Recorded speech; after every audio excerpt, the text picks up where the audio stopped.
Hello student, education 24 में आपका स्वागत है। दोस्तों, मान लीजिए कल आपका बीए एग्जाम होने वाला है और आज अभी तक आपने एग्जाम की बिल्कुल भी तैयारी नहीं किया हुआ है और आज अभी आप बैठ करके सोच रहे हैं कि कल के एग्जाम में मैं क्या लिखूंगा, कैसे पास होऊंगा। तो आपको बैठ करके सोचना नहीं है, इस वीडियो को ध्यान से देखना है और इस वीडियो के अंदर मैं आपको जो कुछ भी बताऊँगा उसको अच्छे तरीके से फॉलो करना है। तो दोस्तों, मान लीजिए कि कल सुबह 9 बजे आपका एग्जाम होने वाला है और आज अभी तक आपने एग्जाम की बिल्कुल भी तैयारी नहीं किया हुआ है और आज अभी आप बैठ करके सोच रहे हैं कि कल के एग्जाम में क्या करूँगा। तो आपको बैठ करके सोचना नहीं है, सबसे पहले आपको ये देखना है कि आज अभी आपके पास कितना समय है। मान लीजिए कल सुबह 9 बजे एग्जाम होने वाला है आपका और आज अभी आपके पास 3 घंटे का समय है, 4 घंटे का समय है या फिर 6 घंटे का समय है। आपके पास जितना भी समय है तो आपको क्या करना है कि उतने समय के अंदर कल आपका जिस भी सब्जेक्ट का पेपर होने वाला है आपको क्या करना है कि उस सब्जेक्ट का किताब लेना है, सीरीज लेना है या फिर आपके पास जो भी नोट्स वगैरह है नोट्स वगैरह लेना है और उसके अंदर आपका जो लॉन्ग क्वेश्चन होता है आपको केवल लॉन्ग क्वेश्चन को देखना है और लॉन्ग क्वेश्चन के अंदर जो हेडिंग होता है हेडिंग को देखना है। जैसे मान लीजिए कल सुबह 9 बजे आपका हिंदी का एग्जाम होने वाला है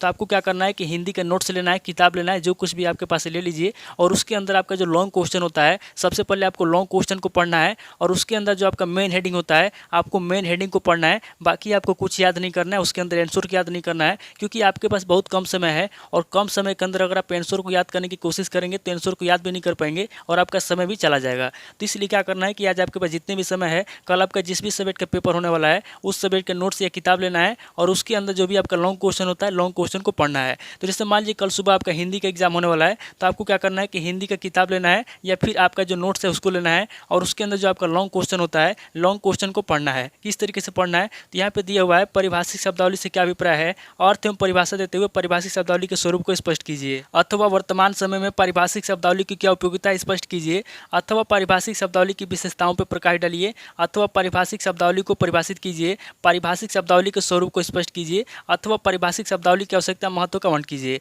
तो इस तरीके से आपको क्वेश्चन को पढ़ लेना है जो भी लॉन्ग क्वेश्चन है और उसके अंदर जो आपका मेन हेडिंग है यहाँ पे जो आपका मोटे ब्लैक कलर में जो दिख रहा है ये आपका मेन हेडिंग है। तो आपको मेन हेडिंग को याद कर लेना। जैसे यहाँ पे पहला आपका मेन हेडिंग दिया हुआ है परिभाषिक शब्दावली का अर्थ एवं परिभाषा। तो यहाँ पे आपका जो भी क्वेश्चन दिया हुआ था इन 3 4 5 क्वेश्चन का एक ही आंसर होता है। तो यहाँ पे आपको क्या करना है कि सबसे पहले तो क्वेश्चन को पढ़ लेना है, जो भी क्वेश्चन पूछ रहा है क्वेश्चन को पढ़ लेना है और उसके अंदर जो आपका मेन हेडिंग है मेन हेडिंग को आपको पढ़ लेना है और उसको याद कर लेना है। तो यहाँ पे आपका पहला मेन हेडिंग हो गया परिभाषिक शब्दावली का अर्थ एवं परिभाषा। उसके बाद आगे बढ़ते हैं दूसरा मेन हेडिंग, यहाँ पे आपका दूसरा मेन हेडिंग हो जाएगा परिभाषिक शब्दावली का स्वरूप। उसके बाद तीसरा आपका मेन हेडिंग हो जाएगा परिभाषिक शब्दावली की विशेषता एवं महत्व। उसके बाद आगे बढ़ते हैं चौथे हेडिंग की तरफ। तो यहाँ पे आपका चौथा हेडिंग नहीं दिया हुआ है, बस आपका 3 मेन हेडिंग है। तो आपको क्या करना है कि मेन हेडिंग को याद कर लेना है और जो भी लॉन्ग क्वेश्चन है केवल आपको लॉन्ग क्वेश्चन को देखना है। बाकी आपको न तो आंसर को देखना है, न ही आपको शॉर्ट क्वेश्चन को देखना है और न ही आपको जो है कि वेरी शॉर्ट क्वेश्चन को देखना है। आपको केवल लॉन्ग क्वेश्चन को देखना है और लॉन्ग क्वेश्चन के अंदर जो आपका मेन हेडिंग होता है आपको मेन हेडिंग को देखना है। बाकी आज आपके पास जितना भी समय है उतने समय में आपको देख लेना है। उसके बाद से आपको क्या करना है कि देखने के बाद जितने समय में आप सोते हैं रात को उतने समय सो जाना है। उसके बाद से कल सुबह जब आप उठते हैं, सुबह जिस दिन आपका एग्जाम है उस दिन जब आप उठते हैं तो उसके बाद क्या करना है कि फिर से आपने रात में कल जिस भी क्वेश्चन को देखा था, जिस भी हेडिंग को देखा था, एक बार दोबारा से आपको क्या करना है सुबह में आपको फिर से उन हेडिंग को देख लेना है और उन क्वेश्चन को पढ़ लेना है। उसके बाद से जब इतना कर लेते हैं और एग्जाम में जाते हैं उसके बाद क्या करना है उसको समझिए। तो जब आप एग्जाम में जाते हैं तो एग्जाम में जाने के बाद आपको क्या करना है कि आपके सामने जो भी क्वेश्चन पेपर आएगा उसके अंदर सबसे पहले आपको फोकस करना है लॉन्ग क्वेश्चन के ऊपर। सबसे पहले क्वेश्चन पेपर को ठीक से पढ़ लीजिए। उसके बाद से उसके अंदर देखिए कि जितने भी लॉन्ग क्वेश्चन दिए हुए हैं लॉन्ग क्वेश्चन में से कितने ऐसे लॉन्ग क्वेश्चन है जिसका आंसर आपको पता है या फिर जिसका हेडिंग आपको पता है। तो अगर आपको 2 क्वेश्चन 3 क्वेश्चन जितने भी क्वेश्चन आपको करने के लिए कहा गया है उनमें से जो भी लॉन्ग क्वेश्चन आपको आ रहा है उन लॉन्ग क्वेश्चन को ले लीजिए और उसका हेडिंग और आंसर अच्छे तरीके से लिखिए। तो सबसे पहले हम लोग सीखेंगे, क्योंकि बीए एग्जाम में आपने एग्जाम की तैयारी किया नहीं है, कल ही आपका एग्जाम है, तो आज आपको क्या करना है कि सबसे पहले 2 चीज़ आपको मास्टरी कर लेना है। सबसे पहले आपको हेडिंग बनाना सीख लेना है, उसके बाद से क्वेश्चन के आंसर बना बना के लिखना सीख लेना है। तो यहाँ पे सबसे पहले हम लोग क्या करेंगे, हेडिंग बनाना सीखेंगे, उसके बाद से उत्तर बनाना सीखेंगे। क्योंकि अगर हमको हेडिंग बनाना आएगा और क्वेश्चन के आंसर बना बना के लिखने का तरीका पता रहेगा तो एग्जाम में हम अच्छे तरीके से लिख लेंगे। तो यहाँ पे सबसे पहले हम लोग हेडिंग बनाना सीखेंगे, उसके बाद से प्रश्न का उत्तर बना बना के सीखेंगे, ताकि कल के एग्जाम में हम जो भी क्वेश्चन हमारे सामने आए, चाहे हमको उस क्वेश्चन के आंसर पता हो चाहे उस क्वेश्चन के आंसर पता ना हो, हम उस क्वेश्चन के आंसर अच्छे तरीके से लिख लें। तो यहाँ पे आपको क्या करना है, एक बात और समझ लीजिए कि एग्जाम में जो भी आपका लॉन्ग क्वेश्चन होगा, जो भी शॉर्ट क्वेश्चन होगा, शॉर्ट क्वेश्चन का नहीं लेकिन जो लॉन्ग क्वेश्चन होता है, लॉन्ग क्वेश्चन के आंसर अगर आपको लिखना है तो एक स्ट्रक्चर होता है। सबसे पहले आप स्ट्रक्चर को समझ लीजिए। स्ट्रक्चर ये होता है कि किसी भी लॉन्ग क्वेश्चन के आंसर अगर आपको लिखना है तो उसके लिए आपको क्या करना है कि सबसे पहले आप या तो उसका परिचय लिखिए, या तो परिभाषा लिखिए, या तो प्रस्तावना लिखिए, या तो भूमिका लिखिए, या तो उदाहरण लिखिए। इन पांचों में से कोई एक आपको सबसे पहले लिखना है और लास्ट में आपको क्या लिखना है, लास्ट में आपको उस क्वेश्चन के आंसर में निष्कर्ष लिखना है और बीच में आपको क्या लिखना है, तो बीच में आपको वही लिखना है जो क्वेश्चन के अंदर पूछा जाएगा। जैसे मान लीजिए एग्जाम में आपके सामने क्वेश्चन आ गया हिंदी का, जैसे कोई भी क्वेश्चन आ गया आपके सामने, जो भी कल आपका एग्जाम होने वाला है, तो एग्जाम में मान लीजिए आपके सामने ये क्वेश्चन आ गया कि ई पुस्तकालय का क्या अर्थ है, ई पुस्तकालय के महत्व, लाभ तथा हानि पर प्रकाश डालिए। तो अब अगर आपको इस क्वेश्चन के आंसर पता नहीं है और इस क्वेश्चन के आंसर बना के लिखना है, तो किस तरीके से लिखेंगे उसको समझिए। किसी भी क्वेश्चन का आंसर बनाने के लिए या फिर हेडिंग बनाने के लिए आपको क्या करना है कि सबसे पहले क्वेश्चन को 2 बार 3 बार पढ़ना है। उसके बाद से पढ़ करके आपको ये समझना है कि क्वेश्चन क्या पूछ रहा है। आपको वहाँ पे ये समझने की कोशिश करना है कि क्वेश्चन आपसे क्या पूछ रहा है, और क्वेश्चन आपसे जो कुछ भी पूछ रहा है आपको उसी को ले लेना है और उसी को लेकर के हेडिंग के रूप में लिखना है, और फिर हेडिंग के अनुसार आपको आंसर बनाना है। तो यहाँ पे सबसे पहले देखिए, यहाँ पे क्वेश्चन कर रहा है कि ई पुस्तकालय का क्या अर्थ है। तो यहाँ पे आपका पहला हेडिंग हो जाएगा ई पुस्तकालय का अर्थ, क्योंकि ई पुस्तकालय का अर्थ पूछा है, तो यहाँ पे आपका पहला हेडिंग हो जाएगा ई पुस्तकालय का अर्थ।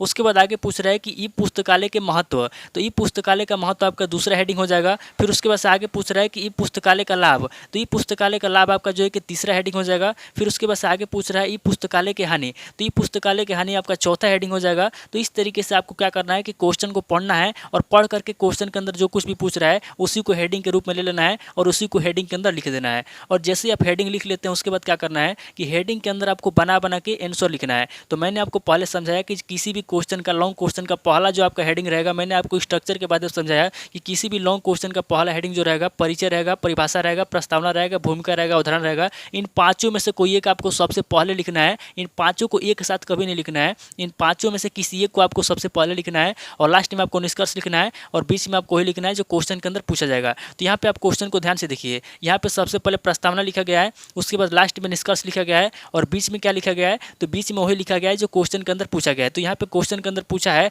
ई पुस्तकालय का अर्थ, तो यहाँ पे ई पुस्तकालय का अर्थ लिखा गया है। उसके बाद आगे पूछा है ई पुस्तकालय का महत्व, तो यहाँ पे ई पुस्तकालय का महत्व लिखा गया है। उसके बाद आगे पूछा है ई पुस्तकालय के लाभ, तो यहाँ पे लाभ लिखा गया है। फिर आगे यहाँ पे हानि पूछा है, तो यहाँ पे हानि लिखा है, दोष लिखा गया है और लास्ट में जब कुछ नहीं बचा है तो यहाँ पे निष्कर्ष लिखा गया है। तो इस तरीके से आपको एग्जाम में लिखना है।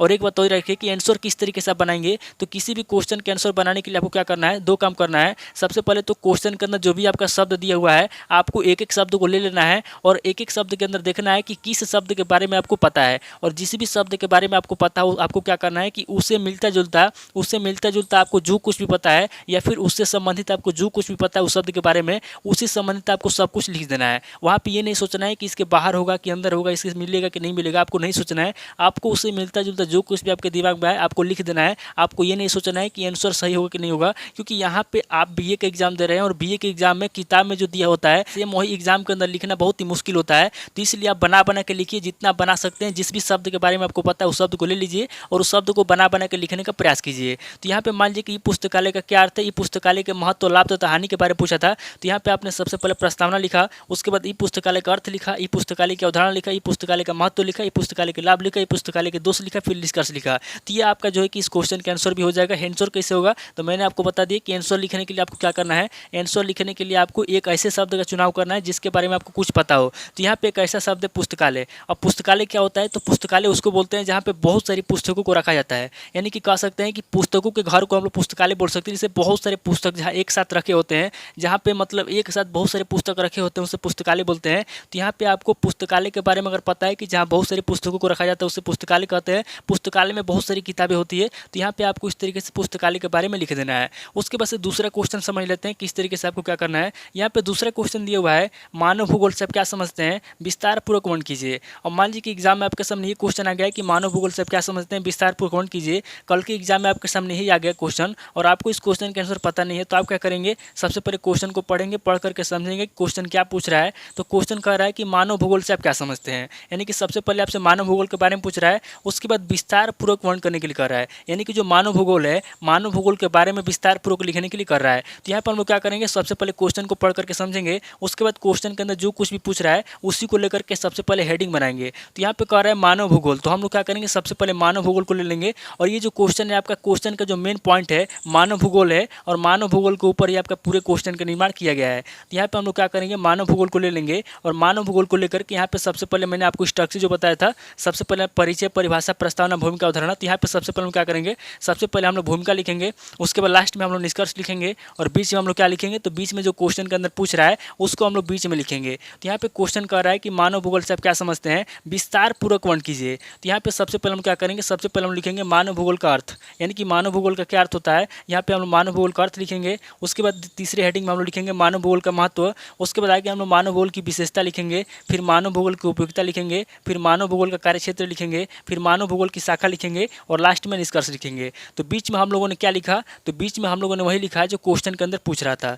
अब यहाँ पे क्वेश्चन के आंसर आपको कैसे लिखना है, तो मानव भूगोल क्या होता है। मानव भूगोल का मतलब होता है मानवों का भूगोल, एक ऐसा भूगोल जिसके अंदर मानव से संबंधित यानी कि मानवों के रहन सहन, मानवों के खान पान, मानवों के आवास के बारे में, मानवों के जाति जनजाति के बारे में, उसके सामाजिक चीज़ों के बारे में, यानी कि मानव से संबंधित जो कुछ भी है उसके बारे में आपसे क्या कह रहा है, पूछा जा रहा है। तो यहाँ पे आपको इस तरीके से क्या करना है कि एक ऐसे शब्द को ले लेना है जिसके बारे में आपको कुछ भी पता हो और उस शब्द से संबंधित आपको जो कुछ भी पता है, उससे रिलेटेड आपको जो कुछ भी पता है उसके बारे में आपको लिखते जाना है। आपको क्या करना है, मिलता जुलता बना बना के लिखते जाना है। किसी तरीके से आपको उस क्वेश्चन के अंदर हेडिंग अच्छे तरीके से लिखना है और उसके अंदर आपको उस शब्द से संबंधित मिलता जुलता आपको बना के लिख देना है। बस आपको कॉपी भरना है, इस बात को याद रखिएगा। लेकिन गलत तरीके से कॉपी नहीं भरना है, सही तरीके से लिखना है, राइटिंग अच्छा करना है। अगर आपका राइटिंग अच्छा रहेगा और लिखने का तरीका आपका अच्छा रहेगा तो एग्जाम में आप अगर पढ़े या नहीं पढ़े उससे कोई फर्क नहीं पड़ता, आप अच्छा नंबर ला लेंगे। तो एग्जाम में आपको क्या करना है, कल के एग्जाम में आपको इसी तरीके से क्वेश्चन को पढ़ना है, पढ़ करके समझना है, फिर क्वेश्चन का हेडिंग बनाना है, फिर क्वेश्चन का आंसर लिखना है और उसके अंदर आपको जिस भी शब्द के बारे में पता हो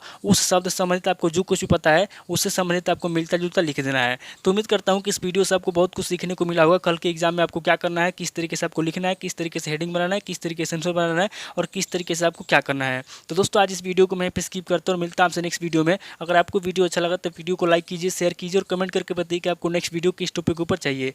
थैंक यू दोस्तों।